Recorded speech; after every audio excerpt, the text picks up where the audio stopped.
Bem-vindos então à coluna Rádio Livre em Sorocaba novamente. Eu sou Felipe Parra, sou publicitário, professor de comunicação e tecnologia e também sou doutorando pelo programa de pós-graduação em Ciências da Comunicação da Escola de Comunicações e Artes da Universidade de São Paulo, com orientação do professor Luciano Maluli. E hoje a gente vai bater um papo aqui então com a Larissa Mercury, do podcast sorocabano Quer Que Eu Desenhe. A gente vai falar um pouco, então, sobre design, arte, cultura, liberdade de expressão e a linguagem dentro do podcast. Tudo bem com você, Larissa? Tudo ótimo. Primeiramente, eu gostaria de agradecer o convite. Eu, como podcaster, eu costumo entrevistar, né? E ser entrevistada é uma experiência completamente diferente. E fica aí meu agradecimento. Praticamente todos os podcasters que eu entrevistei durante essa minha jornada, eles falaram a mesma coisa. Eu estou muito Sério. acostumado a entrevistar, mas não ser entrevistado. É muito doido isso. Porque a gente, eu, no caso, fico, cara, o que eu falo? E na pergunta, você é mais incisivo, né? Você pergunta e quer uma resposta. Então é muito legal esse ping-pong, né? Esse jogo, essa troca. Perfeito, muito bom. Então vamos começar, Larissa. Eu queria saber como surgiu a ideia de você montar o Que é que eu desenho? O que te motivou a isso? Bom, eu venho do teatro, né? Eu venho da arte, da música, da literatura, e eu sempre gostei de me expressar através desses meios. E eu sempre tive vontade de por isso, de mostrar para as pessoas em vídeo, por exemplo, mas eu sempre tive muita vergonha, embora eu fizesse teatro. Eu sou muito reservada, assim. E veio esse boom de podcast, e eu falei, cara, por que não? E também é uma forma assim muito mais prática de gravar, né? Hoje você tem o seu celular, você não precisa de ter uma câmera super profissional, um super microfone. Não, você grava, edita, simples, faz os cortes, né? Isso vai evoluindo no meio do caminho. Então, a facilidade, a praticidade e esse querer é, expressar, querer dizer para o mundo o que eu penso, o que as outras pessoas ao meu redor pensam, foi o que me motivou a criar o Quer Que Eu Desenhe. E para qual tipo de público você fala? Você fala assim para o pessoal só do teatro, para Sorocaba, ou sei lá, para o Brasil? Então, eu queria saber um pouquinho disso. Isso é muito bacana, porque eu acabei atingindo um público no Brasil inteiro. Então, tem ouvintes de Manaus que me mandam mensagem, de Piauí. Então, não é só para o teatro, eu acho que arte é para todos. Todos que têm essa sede de curiosidade, né? Querer saber um pouquinho mais sobre determinado assunto, sobre arte, sobre design, ou um filme, ou uma releitura. Então, a gente pega esse público, aborda esse pessoal aí do Brasil inteiro. E o nome, que é que eu desenho? Você tirou da onde? Qual foi a ideia? Olha, eu gosto muito assim de abrir um livro e pegar. Então, eu lembro que tava eu peguei uma entrevista e eu abri assim a revista e eu falei, cara, é isso. Quer que eu desenhe. Então, eu acho que é provocativo, né? E tem um quê de arte, é um trocadilho bem legal. Eu falei, eu quero isso. Então, foi meio assim, abri a revista e foi. Legal, foi de sopetão a coisa, porque me chamou Foi. a atenção esse nome, que é que eu desenho, né? Porque muitas vezes na nossa cultura e na nossa sociedade, sempre as pessoas veem a arte como uma forma muito pejorativa. E até mesmo esse nome, muitas vezes você fala, né? Quer que eu desenhe? Como se fosse uma coisa assim, menor ou inferior. E Exatamente. pegar o podcast, renomear ele dessa forma para uma coisa de cultura, é subverter essa lógica também, não é? Sim, totalmente. É realmente essa a ideia. E geralmente é utilizado, como você falou, pejorativo, é meio que arrogante, né? Pô, você não entendeu? Você quer que eu desenhe? E não. Quer que eu desenhe? Cara, vamos discutir, vamos conversar sobre, né? Então, vai muito além disso. Quais são as pautas ali que você gosta de abordar? Você fala de desenho? Como é que é? É muito legal porque eu comecei numa linha de design, que é a minha profissão, né? Eu sou designer gráfico, então eu falava muito sobre a profissão design, sobre social media, e aos poucos eu fui descobrindo uma linha dentro, né, entre design, arte, a cultura pop, foi entrando nesse universo. Eu gosto muito de falar sobre biografias. Então, eu pego biografias de artistas, destrincho, né, Elza Soares. Então, aí vai Pablo Picasso, vai Van Gogh, Frida. É uma linha assim que eu gosto muito de fazer, principalmente porque são episódios solos. Eu não dependo de convidados para criar o conteúdo. Aí eu faço essa mescla, né? Episódios solos, em que eu consigo criar sozinha, e episódios com entrevistados que são mais voltados para curiosidades, né? Tem episódios sobre sexo na arte, por exemplo. Eu falo, cara, por que não falar sobre isso? Então, sempre tem um tom provocativo, que acho que é o que me encanta. Você falando de biografia, o pessoal da USP, principalmente o pessoal do jornalismo, da ECA ali de graduação, ele sempre tem um exercício de fazer biografias, né? Então, assim, sempre aparecem muitas biografias interessantes, assim, que são tocadas também na rádio, né? No programa Universidade 93,7. Como você falou, da própria Frida, já teve, Nietzsche, Virginia Woolf. Então, muita coisa foi feita e é um trabalho bem divertido de se fazer, né? E dependendo da Uhum. abordagem que você faz da biografia, muda completamente ela, né? Sim, a perspectiva que você tem sobre um artista, principalmente, é que é glamorizado, né? Você pega um livro, você falou de Nietzsche, você pega um livro e você fala, cara, eu adoro esse cara, mas vamos mais a fundo, né? O que se passava com esse cara? Como que eu posso dizer? O produto final, que é a escrita, ou a pintura, ou a música, é uma vitrine, mas tem muita coisa lá por trás que a gente não vê que acontece, né? Então, pegar essas curiosidades, ver que essas pessoas também são seres humanos, é incrível. Realmente é demais mesmo. E os ouvintes do Que é que eu desenho, eles se sentem representados? Como é que é esse feedback? Eles te agradecem? Eles se sentem parte do podcast? Sim, é muito legal porque a ponte que eu faço, a interação que tem é principalmente no Instagram. Então, muitos ouvintes me mandam sugestões de pauta. Então, eles falam, Larissa, por favor, fala sobre a Frida, fala sobre o Van Gogh. Então, é aí que surgem as pautas, essas trocas. Então, eu acredito que nessa parte eles são. Eu tento representá-los nessa parte. E nessa interação que você tem com as pessoas que ouvem o que é que eu desenho pelo Instagram, ou até mesmo, sei lá, pelo Spotify que você tenha, você já sofreu alguma repressão ou violência por causa de algum comentário que você tenha feito, ou algum xingamento nas redes sociais? Você teve alguma experiência ruim dessa? Não, eu me posiciono muito no podcast, então eu deixo bem clara a minha posição política, por exemplo, o que eu penso, eu faço questão de falar isso, principalmente nas introduções de cada episódio. Então, eu faço uma narrativa antes de começar, de fato, o episódio. Recentemente, eu fiz um post falando que eu era contra ao nosso atual presidente.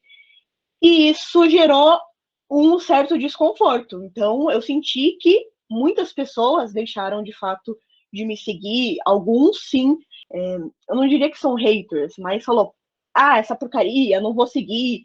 Por isso que eu gosto de deixar muito claro. Quem é contra, eu acho que não consome o meu conteúdo. Então, eu deixo mais claro, aberto, mais limpo possível, para que as pessoas que realmente se identificam com o que eu faço fiquem mais próximas. Então, houve, mas não foi um nível muito raso, digamos assim. Eu não tive uma provocação, um xingamento direto. Perfeito. O que você está falando para mim é uma questão de posicionamento de mundo mesmo que você tem, né, Uhum. dentro do próprio podcast. E nota-se então que você tem um engajamento político, aí até um engajamento histórico para contar essas coisas, trazer esse conhecimento, né, para as pessoas. E eu queria saber então se existe outros tipos de engajamento aí, de repente um engajamento social, um engajamento de gênero, das questões de LGBTQIA+, ou também outros tipos de engajamento como divulgação científica. Como que você enxerga isso? Ou se tem isso, como você insere dentro do podcast? Sim, totalmente. Essas pautas são sempre importantes serem discutidas. Eu acredito que a arte tem o poder de levar esses questionamentos. No podcast eu faço questão de fazer isso. Então, nós temos pautas como um episódio sobre a arte drag. Então, eu convidei uma drag queen aqui de Sorocaba para a gente conversar sobre esse universo, né, que vai muito além do que aparece na TV. Inclusive, eu tenho parceria com a Traga Drag aqui de Sorocaba. Isso eu acho muito importante. A pauta mulher no mercado de trabalho, a pauta mulher no mundo, eu faço questão de levar. Eu sou mãe, então tem uma romantização da maternidade também, tudo que eu posso levar, assim, que eu percebo que é uma pauta é minha, mas também são de outras pessoas, eu gosto de abordar, eu gosto de levar, e eu sempre deixo muito claro que existe um espaço aberto no Quer Que Eu Desenhe. Inclusive, eu tenho o site, o blog, e eu convido, né? Tem até na página lá do Instagram falando, cara, você tem um artigo, você tem uma resenha, quer colocar no blog, é totalmente aberto a qualquer pessoa. Então, eu incluo o máximo possível. Você falando agora, eu achei muito interessante, porque é uma questão mesmo de uma comunicação livre, né, que você está propondo, e isso é muito interessante. E quem é essa drag sorocabana? É a Pandora Moon. Não é a pessoa que eu conheço, eu até pensei que fosse, porque semana passada eu entrevistei 3 drag queens que têm um podcast aqui em Sorocaba. São a Diamond Black, a Macabea e a Big Leia. Elas têm um podcast chamado Lanchetes. Que massa! E elas vêm justamente fazer uma divulgação muito interessante desse universo drag, mas também com questões de divulgação científica, com questões de apontamentos políticos até sobre a política que está sendo feita na região de Sorocaba. Então é muito interessante e eu acho que depois vale a pena eu passar o contato para você. Com certeza. Em contato com elas, que elas são sensacionais, são muito engraçadas, né? A entrevista delas também vai ao ar assim que eu terminar de editá-las. Mas enfim, eu acho que é um canal aí que pode ser muito interessante para vocês. E agora eu vou falar um pouquinho sobre a minha pesquisa, porque você tocou nessa questão de liberdade, de expressão, de ter o seu lugar de fala e tudo, né? Então, a minha pesquisa ela vem muito nessa linha, né? A minha pesquisa ela vem falar sobre as rádios livres sorocabanas. O que foi isso? Foi um movimento que começou lá na década de 70, lá na década de 80, onde o país ele começava a passar por uma abertura política e transformações sociais, culturais, políticas. E Sorocaba teve um boom de rádios piratas, como eles falam, né? Mas eu falo que é rádio livre, o termo técnico correto seria lá rádio livre, né? E o que seriam isso? São emissoras caseiras de rádio, onde a pessoa montava em casa, colocava no ar e colocava as músicas que as pessoas queriam, faziam suas próprias programações, falavam o que quisessem nesses espaços, nessas rádios. Eles começaram a dominar o espaço eletromagnético, que até então era feito pelo monopólio das telecomunicações. E isso culminou em 1982, com um boom de rádios livres em Sorocaba. Catalogadas em Sorocaba, nós tivemos 43 rádios catalogadas, rádios clandestinas, rádios livres, né? E não catalogadas, chegamos a 100 em 1982, para mais até, Caramba. né? As que não conseguiram ser catalogadas. Então, assim, foi um movimento muito grande que aconteceu aqui em Sorocaba, que contribuiu de diversas formas para o desenvolvimento da comunicação radiofônica no Brasil, e Sorocaba ficou reconhecida nacional e internacionalmente por causa desse movimento. Então, assim, eu queria saber, hoje, você fazendo uma comunicação livre por outros meios, que seria um meio digital, por meio do podcast, eu queria saber se você tinha conhecimento dessas rádios que aconteceram aqui em 1970, 1980. Confesso, Felipe, que eu não tinha conhecimento disso. É até interessante você falar. A gente encontra um paralelo, né, do que acontece hoje e do que aconteceu antes. Isso é muito interessante. Eu até fiquei curiosa, que até anotei aqui para eu pesquisar mais sobre. Cara, eu não sabia. É uma coisa que realmente não é divulgada. Por ser uma coisa clandestina, por ser uma coisa ilegal, pouca gente conhece. Eu mesmo fiquei conhecendo só no doutorado mesmo. E eu sou sorocabano. E eu não tinha conhecimento também. E foi a partir daí, dessa curiosidade, tudo que começou a aflorar esse desejo de pesquisar isso. E isso se tornou uma coisa mais intensa para mim quando eu comecei a realmente ver que não existia livros, não existia matérias jornalísticas eram matérias pejorativas sobre o movimento das rádios livres, era muito pouco material que a gente tinha. Então, assim, eu estou produzindo esse material agora, e o mais legal é que eu encontrei essas pessoas, estou conversando com elas, e estou fazendo um resgate sonoro das programações que tinham naquela época. Caramba! Muita gente guardou a programação dessas rádios clandestinas em fitas cassete, e a gente está digitalizando isso e colocando na minha coluna, né, que é aqui, a Rádio Livre em Sorocaba, e também colocando na coluna do meu querido amigo Robson César, que ele teve rádios livres aqui, ele tem mais de 500 fitas cassete só com esses registros de rádio livre daqui de Sorocaba. Meu, que demais! E a gente montou uma coluna também no site Universidade 93,7 com o nome Estação Sorocaba. Então, tem muito acervo ainda para a gente digitalizar, mas tem muita coisa legal também que já foi divulgada, né, já foi colocada. Então, essa questão da liberdade de expressão era muito interessante nessa época, essa vontade, né? E hoje, a gente vê que a gente tem o canal, a gente não precisa mais ser ilegal, mas a luta hoje é diferente. Ela não é mais por um espaço, você conquistar esse espaço na marra, porque o espaço ele está aí. Hoje a luta é muito mais por uma audiência, uma luta de conteúdos. Sim. Eu queria que você falasse um pouquinho sobre isso. Eu até falei no início, né? É muito mais simples, né? Entre aspas, de se produzir conteúdo, né? Seja em áudio, seja em vídeo, seja em textos. Então, a era digital chegou com tudo. Só que a gente tem que pegar um espacinho, uma fatia da audiência, né? E o desafio é como atingir mais pessoas. Será que a minha pauta importa? Ou será que eu consigo produzir conteúdos diariamente, por exemplo, para atingir uma audiência muito maior? Então, eu acredito que todo mundo que cria conteúdo hoje se depara com isso, né? Porque apesar de ser muito mais fácil, a gente continua ainda fazendo muito sozinho, que é o meu caso, né? Roteiro, edição, pós-produção, divulgação, tudo sozinha. Então, como fazer isso sem surtar, sem perder a cabeça? Ou é muito difícil também manter uma rotina. Eu vou postar um conteúdo semanalmente, quinzenal, vai ser mensal. Como que eu organizo tudo isso? Então, são desafios diferentes, mas a forma como você atinge o público que você, como eu disse, não tem pessoas só de Sorocaba, tem pessoas do Brasil inteiro. Tem pessoas, eu fiz muitos colegas também, podcasters, que são de São Paulo, são de Teresina. Então, a abrangência disso também é muito maior.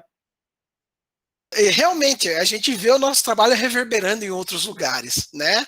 É muito interessante. Eu tenho um podcast também, que é modesto, podcast Rádios Livres em Sorocabanas, só que eu sempre publico ele, marco as pessoas, e foi por meio desse podcast que eu comecei a achar outros donos de rádios livres, e aí a gente foi conversando, foi resgatando mais material, e a pesquisa foi andando. Então é muito interessante toda essa jornada, né? E também, Felipe, eu encontrei nesse meio uma rede de apoio muito grande, muito legal. Então, quando você fala que você faz podcast, aparecem outras pessoas que produzem podcast e também se ajudam. Então, essa troca, essa parceria que acaba acontecendo no meio do caminho, né, é muito interessante, porque vem pessoas que você nem imagina que ia conhecer. Começa a criar uma corrente de comunicação alternativa. É Sim. muito interessante, uma rede de comunicação alternativa. E uma pergunta que eu ia fazer para você também, Larissa, eu não sei se você soube, mas enfim, nós tivemos uma manifestação aqui em Sorocaba, a favor, enfim, do voto impresso e todas as questões levantadas pelo governo, essas questões de fraude e tudo, e nós tivemos um repórter que ele é independente, de um site independente, o Reinaldo Galhardo, ele foi agredido por esses manifestantes somente por ter portado um celular vermelho. Aí eles já deduziram que era petista ou comunista, alguma coisa assim. Então, esse contexto que eu dou para você agora, justamente para você falar um pouco sobre essa questão de liberdade de expressão. Você acha que existe, então, liberdade de expressão no trabalho que você desenvolve no Quer Que Eu Desenhe? Sim, hoje existe, mas é muito fácil falar isso, porque eu estou em casa gravando esse conteúdo na minha poltrona, na minha cadeira. Esse trabalho de campo, eu acredito que seja um pouco mais difícil, né? A gente está vivendo uma época muito complicada, onde qualquer coisa que a gente fale pode ser usado contra a gente e fica registrado nas redes sociais, né? Então, se eu falo A, daqui 10 anos, esse A ainda vai estar registrado, né? E pode ser usado contra qualquer pessoa. Mas eu sempre procuro ter um cuidado no que eu desenhe, eu coloco as minhas ideias, mas de forma que não atinja outra pessoa. Eu ainda não sofri um ataque diretamente, mas a gente tem o receio, a gente cria esperando que possa acontecer. Essa é a verdade. Eu tenho um amigo que ele fala, eu tenho medo de gravar o podcast. Ele tem um podcast e ele fala, eu tenho medo de gravar o podcast e ser atacado. Então, isso é real. Isso acontece. Eu fico triste em saber disso.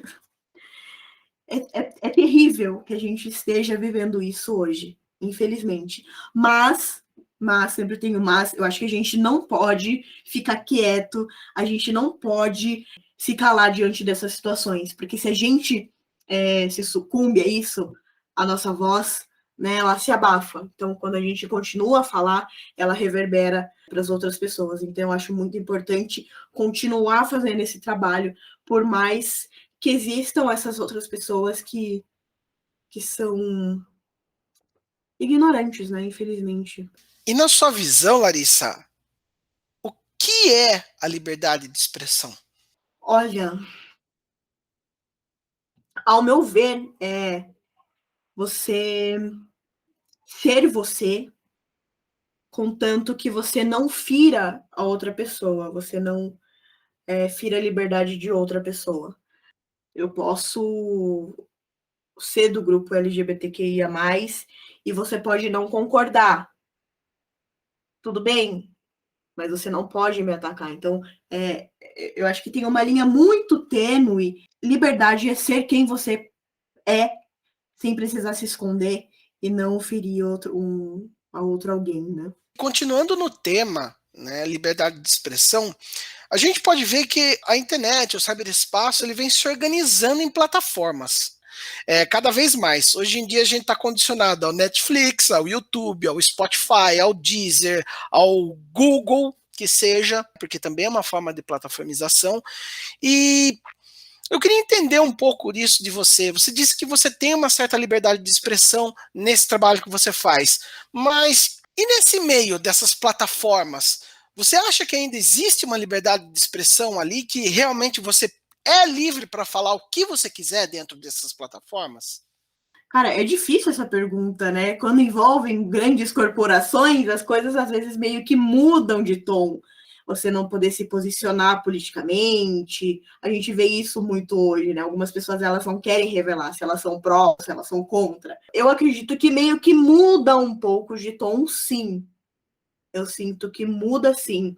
Principalmente quando esses grandes plataformas compram podcasts que até então eram independentes. Você vê que a roupagem muda completamente. Então, eu acredito que interfere sim. Complementando um pouco sua resposta, eu acho que a questão também do algoritmo funcionando como um policial ali, quem vai para frente, quem não vai, quem vai ser visto, quem não vai. E é aquela coisa que eu sempre falo nas entrevistas, né? A gente pode falar sobre política, a gente pode falar sobre questões de gênero e tudo, porque esses não são muitos interesses corporativos dessas mega empresas, né? Mas e se a gente começar a falar e reverberar discursos que atingem os interesses dessas grandes corporações? Será que a gente também não vai sofrer uma censura dessas grandes corporações? Porque a gente está dentro da plataforma delas. E para eles tirarem o nosso conteúdo do ar, é assim, ó. Essa entrevista mesmo, ela pode, de uma hora para outra, sumir do YouTube, onde ela vai estar hospedada. Justamente porque pode ter violado alguma coisa que eles tenham inventado, uma desculpa que seja. Então, eu acho que essas questões de grandes empresas serem juízes e executoras dos conteúdos, né, que são difundidos, é uma coisa muito complicada. Como você disse, o algoritmo, ele trabalha muito para isso hoje, né? Então, os podcasts que são o carro-chefe da casa são mais divulgados do que o produtor pequenininho que faz os conteúdos de forma independente. E eu senti que, principalmente agora na quarentena, houve um boom de podcasts surgindo, e essas empresas, claro, antenadas ao mercado, já perceberam que a bola da vez é o podcast, tanto que a Globoplay investindo bastante, Deezer, Spotify estão investindo muito nesses podcasts, estão comprando podcasts e dando mais visibilidade a essas pessoas. E isso tudo somado aos patrocinados que existem no Instagram, no Twitter, no Facebook, e por aí vai, e isso, claro, baixa, né, a visibilidade dessas outras pessoas que estão trabalhando de forma independente. E muitas vezes até exterminando essas pessoas, eu vou dizer assim, das plataformas, né? Nós tivemos um caso aí dentro da USP que tem uma pesquisa, né, que estavam falando sobre alguns trechos do Jornal Nacional, fazendo algumas críticas e tudo, e toda a pesquisa foi tirada do ar, né? Justamente porque estava falando que estavam violando os direitos de imagem da Rede Globo, mas era um discurso muito crítico, né, em relação a uma emissora. Então, até que ponto realmente isso é só uma violação de direitos de imagem, né? Então, são essas questões que a gente começa a pensar. A mesma coisa no Google, se a gente começar a reverberar aqui, né? Poxa, o Google vende todos os meus dados, por que eu não posso receber uma quantia irrisória disso, uma porcentagem desse lucro que o Google tem? Será que se a gente começar a reverberar esse discurso, e esse discurso realmente cair na boca da sociedade, será que ele vai estar no ar ainda, né? Então, são questões que a gente tem que pensar muito e refletir, né? Sim, com certeza. Mas voltando ao podcast, né, que é que eu desenho, você aprendeu a editar e se comunicar como no podcast? Como você aprendeu a falar e a editar?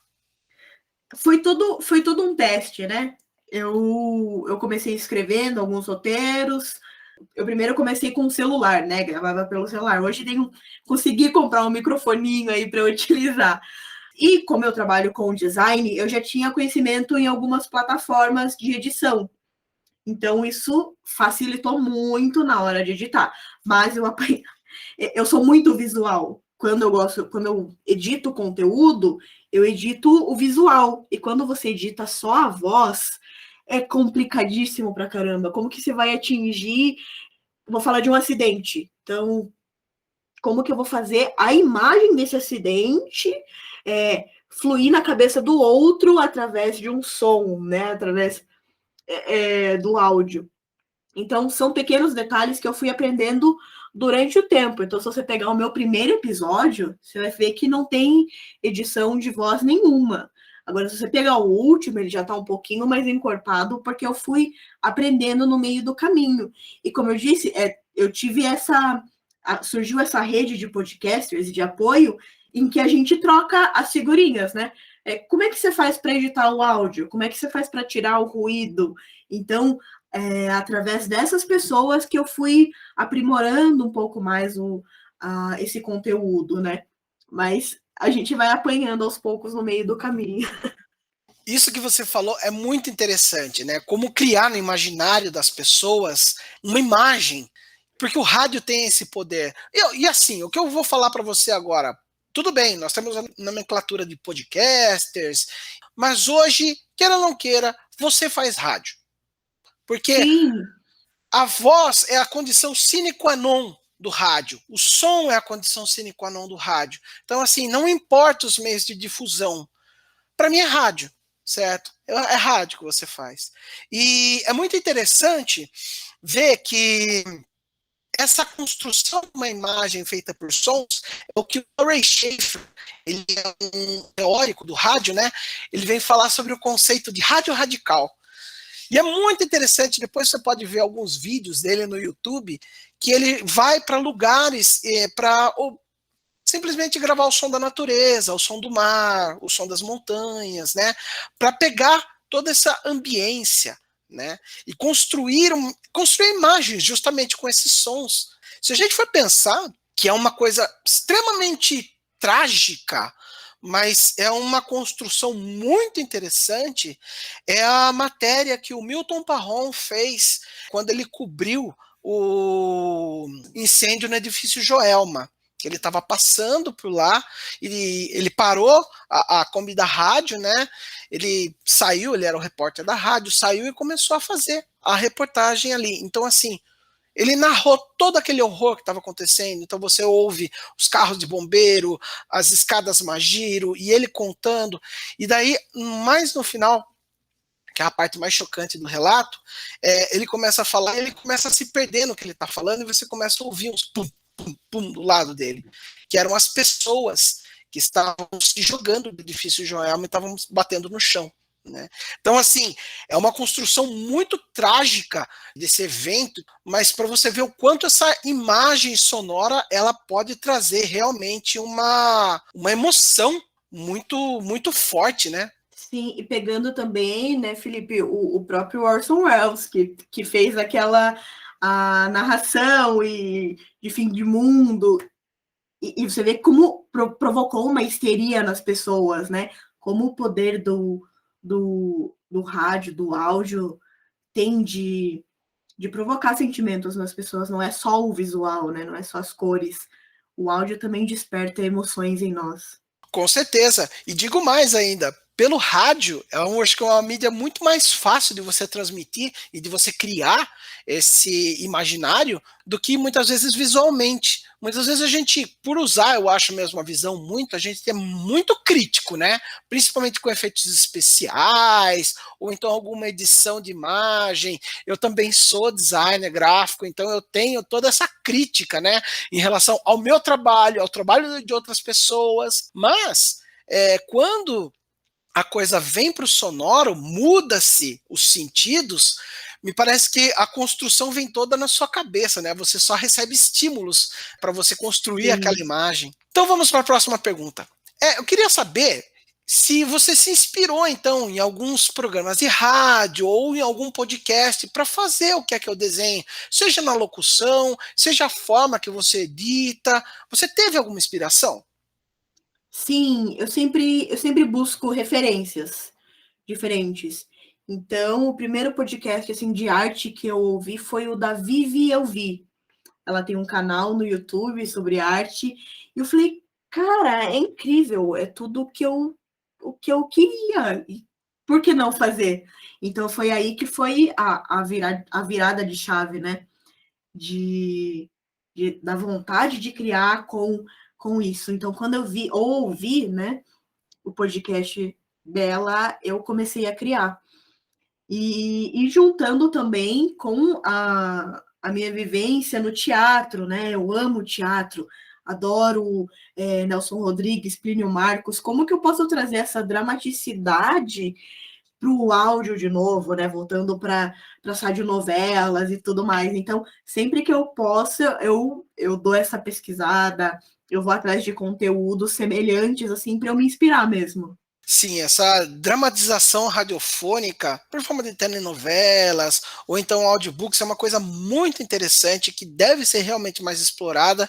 Eu vejo assim que o Jovem Nerd tem muita desenvoltura para fazer isso e fica um trabalho muito bonito, mas se a gente for fazer recuperações lá da década de 70 ou até mesmo recuperações da Rádio USP, a gente pode encontrar ótimos materiais, como o herói brasileiro, Jerônimo, que ele tinha a sua radionovela, era muito interessante, a gente pode encontrar alguns áudios desses no YouTube, e até mesmo a Rádio USP, ela tem um cuidado muito grande de fazer radiodramatizações. Foi feita uma radiodramatização na Rádio USP sobre uma passagem da ditadura militar em relação também aos atores que estavam fazendo uma peça que era muito polêmica, né? Então, assim, toda essa dramatização foi muito interessante e tem uma carga muito forte, né? Uma carga emocional muito forte. E eu queria saber também se você teve ou tem algum retorno financeiro. Não, atualmente eu não obtive retorno financeiro, mas uma coisa bacana que aconteceu do ano passado para cá é que eu consegui parcerias com editoras. Então, eu recebo hoje livros da Companhia das Letras, da editora Pensamento, para fazer resenhas, para fazer o podcast. E isso já me ajuda muito, né? Porque as biografias, principalmente, né? Então, eu recebi um livro do Caetano, foi um deleite para eu poder criar, do que ficar pesquisando no Google. Então, ter esse material à disposição, acho que já é um avanço. Mas monetizar mesmo, não, ainda não. E o que é que eu desenho? Ele surgiu nesse boom de podcasts durante a pandemia ou você já tinha uma ideia para começar a colocar no papel? Como é que foi então? Foi pré-pandemia, foi um pouquinho, foi no começo de fevereiro do ano passado, de 2020, que eu comecei a criar. Então, e daí com isso veio em seguida a pandemia. Eu acho que eu meio que fui na onda, né? Fui aproveitando, mas já foi bem no comecinho, no final de janeiro para fevereiro eu já estava começando a criar o Quer Que Eu Desenhe. Sensacional. Larissa, obrigado. Nossa, foi um bate-papo sensacional. Eu adorei. Foi bem divertido, bem descontraído, fluiu muito bem. E eu queria que você deixasse aqui, então, um último recado para você divulgar as redes sociais do Quer Que Eu Desenhe, as suas redes sociais, aonde está o hospedado podcast. O espaço é seu. Bom, muito obrigada, Felipe, pelo convite. Eu estava ansiosíssima para conversar contigo. Foi um prazer, foi muito gostoso poder falar um pouco mais. E se você, ouvinte, quiser conhecer um pouco mais sobre o Quer Que Eu Desenhe, é só nos buscar no Instagram, quer.que-eu-desenhe, ou então nas plataformas de distribuição de podcast, que é o Spotify, o Google Podcasts, Deezer, Amazon Music, estamos em tudo. Então procure Quer Que Eu Desenhe. Ou se você quiser conhecer também um pouquinho mais sobre o meu trabalho de design, é só procurar por Larissa Mercury. Belezinha? É isso, muito obrigada, Felipe, pelo convite. Imagina, Larissa, eu que agradeço. E a coluna Rádio Livre em Sorocaba fica por aqui hoje, ok? Até mais, tchau, tchau. Tchau, tchau, Larissa. Falou, tchau, tchau.